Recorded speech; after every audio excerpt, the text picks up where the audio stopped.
Break के बाद एक बार फिर धर्मचक्र में आपका स्वागत है। और चलिए अब हम आपको बताएंगे बिल्व पत्र से जुड़े कुछ उपाय और क्यों बिल्व पत्र के बिना शिव पूजा नहीं होती है पूर्ण। इन सब पर ज्यादा विस्तार से जानने के लिए चलते हैं पंडित वैभवनाथ शर्मा के पास।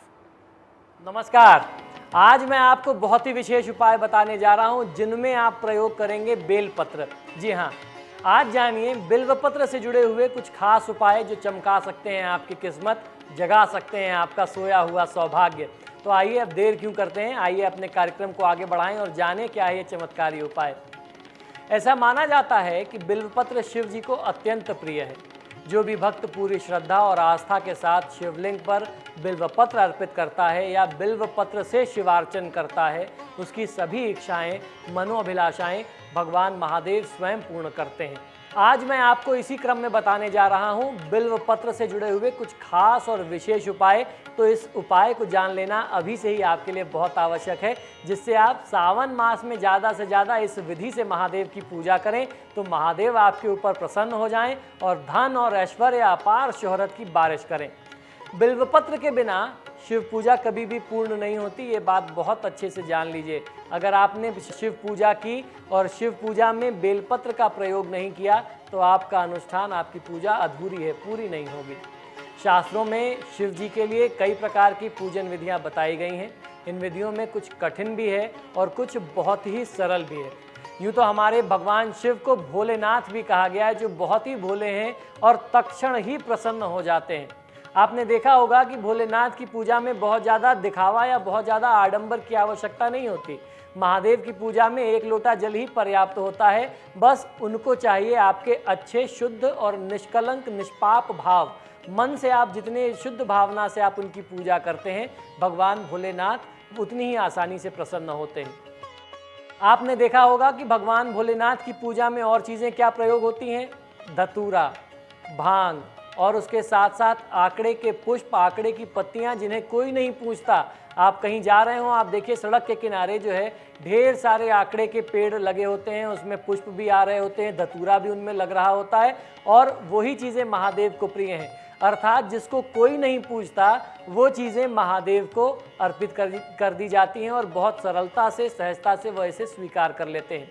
आइए अब जानते हैं कि किस प्रकार बिल्व वृक्ष के पूजन से आप हो सकते हैं मालामाल। ये जानना बहुत आवश्यक है। अभी मैंने आपको बताया कि आप महादेव शिव के ऊपर भी बिल्व पत्र का अर्पण करें तो आप अपनी आकांक्षा पूरी कर सकते हैं। आज मैं आपको बताने जा रहा हूँ किस प्रकार बेल के वृक्ष की पूजा आपको करनी चाहिए। शिव पुराण में बताया गया है कि बिल्व वृक्ष महादेव का ही स्वयं स्वरूप है। यानी अगर बेल का पेड़ जो है, आप यूँ समझ लीजिए कि साक्षात महादेव खड़े हैं, उन्हें हमें प्रणाम करना चाहिए, उनकी पूजा करनी चाहिए। और बेल पत्र के पेड़ का या बेलपत्र का इतना महात्म हमारे धर्मशास्त्रों में, आयुर्वेद के ग्रंथों में इसलिए भी इतना बताया गया है क्योंकि यह बहुत ज़्यादा स्वास्थ्यवर्धक है। बेल का किसी भी प्रकार से प्रयोग करना, चाहे बेल के पत्तों का प्रयोग करना, बेल के फल का प्रयोग करना, बेल के वृक्ष की छाल का प्रयोग करना, उसकी जड़ का प्रयोग करना, नाना प्रकार के रोगों में तत्काल प्रभाव से हमें लाभ देता है। तीनों लोकों में जितने भी पुण्य क्षेत्र हैं वे सभी तीर्थ बिल्व वृक्ष के मूल भाग में निवास करते हैं।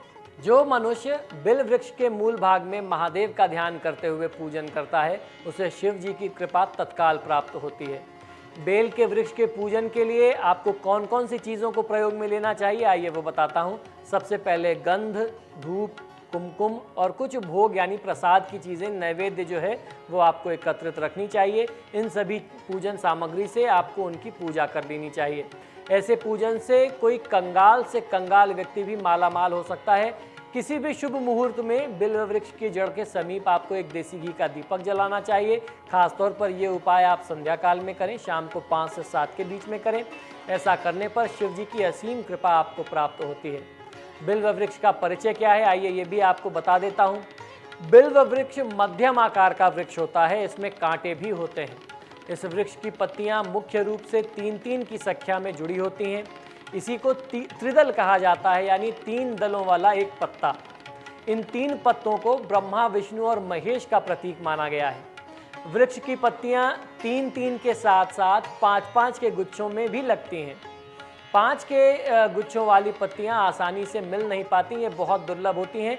5 पत्तों वाला बिल्व पत्र जो है वो बहुत ही दुर्लभ माना गया। इसके अलावा 7, 9 और 11 पत्ते के बिल्व पत्र भी बताए जाते हैं।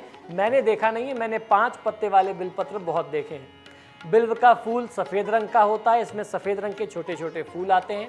इसके फल गोल आकार का होता है और सख्त होता है इसका फल। ये फल खाने में स्वादिष्ट एवं मधुर सुगंध वाला होता है।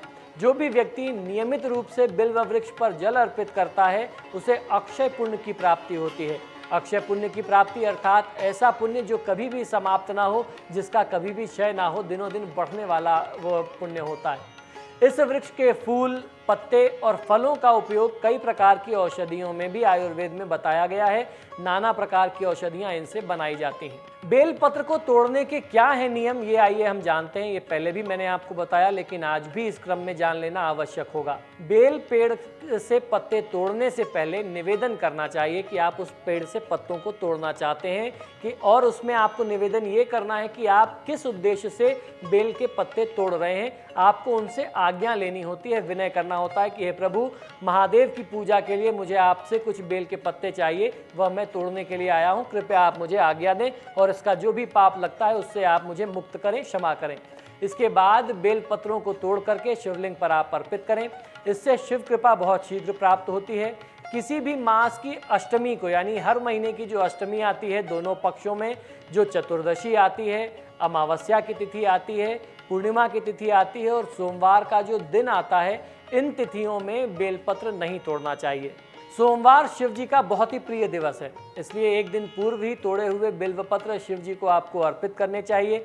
बाजार से खरीद कर लाए हुए बेलपत्र किसी भी दिन शिव जी को अर्पित किए जा सकते हैं। बिल्वपत्र को 6 माह तक बासी नहीं माना जाता, यानी आपने आज जो बेलपत्र चढ़ाया, अगर आपको कल कोई बेलपत्र नहीं मिलता तो आप पुनः उसे शुद्ध जल से या गंगा जल से धो करके पवित्र करके आप इनको शिव जी के ऊपर अर्पित कर सकते हैं। और यह क्रम 6 माह तक किया जा सकता है, यानी 6 महीने तक एक बेलपत्र का प्रयोग बेलपत्र के अभाव में किया जा सकता है।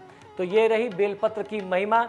जिस प्रकार महादेव शिव की महिमा है, उसी प्रकार महादेव के प्रिय पत्र, प्रिय वृक्ष बेलपत्र की महिमा है। जिस तरीके से महादेव की पूजा होती है, ठीक उसी प्रकार से बेल के वृक्ष की भी पूजा की जा सकती है और यह आपको अक्षय पुण्य देने वाला होता है। मैंने आपको बताया कि शिव पुराण का यह संदर्भ है कि कोई भी व्यक्ति दरिद्र से दरिद्र व्यक्ति हो, कंगाल से कंगाल व्यक्ति हो, यदि इस विधि से बेल के वृक्ष की पूजा करता है तो वह भी धनी और संपन्न बन सकता है।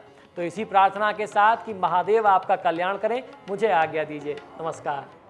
तो सुना आपने, बिल्व वृक्ष को महादेव का ही रूप माना जाता है और बिल्व वृक्ष की पूजा का एक खास महत्व होता है। इसका पूजन किसी को भी मालामाल कर देता है। फिलहाल यहाँ पर रुकेंगे एक ब्रेक के लिए। ब्रेक के बाद आपको बताएंगे कि धार्मिक परंपराओं में पान के पत्ते से कैसे पूरी होगी हर मुराद और दूर होगी हर परेशानी। फौरन हाजिर होंगे इस ब्रेक के बाद।